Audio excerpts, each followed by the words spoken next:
Hey, Janae, good morning. That add to cart button might soon bring you a little bit more pause. The Trump administration has closed a tariff loophole that affects packages from China and Hong Kong. How tariffs could impact U.S. consumers.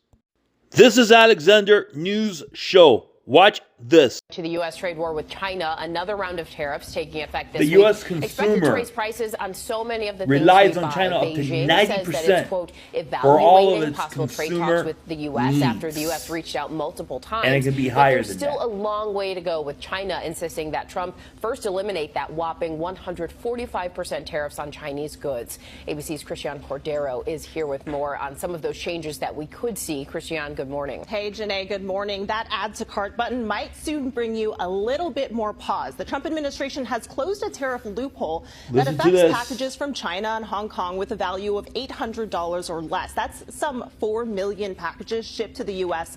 per day that are now subject to a 120% tax or a $100 package fee. The fee is set to jump to $200 in June. So when we look at clothes, for example, think fast fashion. Thank you, from Richard websites Nixon like Shein and Temu. and the new Jimmy tariffs, Carter. if entirely passed on to shoppers, means a $10 shirt could go up to $22. It's a big if, with a lot still uncertain now we how have a this big problem in our will hands. play out. Temu initially said it was We're bracing too for reliant price on hikes, China but now tells us it's transitioning for their to a goods. model that relies on U.S. sellers, and that pricing for now remains unchanged. Janae. And Christian, what about the expected rise in car prices? Right. So as of 12:01 a.m. today, a new round of auto tariffs has been implemented, this time targeting imported car parts. Most imported auto components will now face a 25% import tax. The added cost could amount to tens of billions of dollars for the auto industry, expenses that are likely to be passed on to American car buyers and owners, Gio. And Christian, what about baby products and toys? Because they're expected to be hit hard too, right? They sure are, and not just products from Chinese companies. Strollers and car seats by City Mini, Graco, Up a Baby, and others are expected to see a 20 to 30% increase, according to retailer Aldi Trump Baby. had to raise Munchkin those says tariffs. it's set to raise prices on 90% of its sucks baby that it had gear, to and come that down to reflects a this. greater trend But here. this will Industry force group China says to 90% negotiate of core with the baby US products government or their and parts Trump. come from China.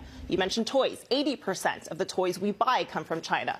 Part of the administration's message here is to level the playing field for U.S. manufacturers who can't compete with low-cost Chinese products.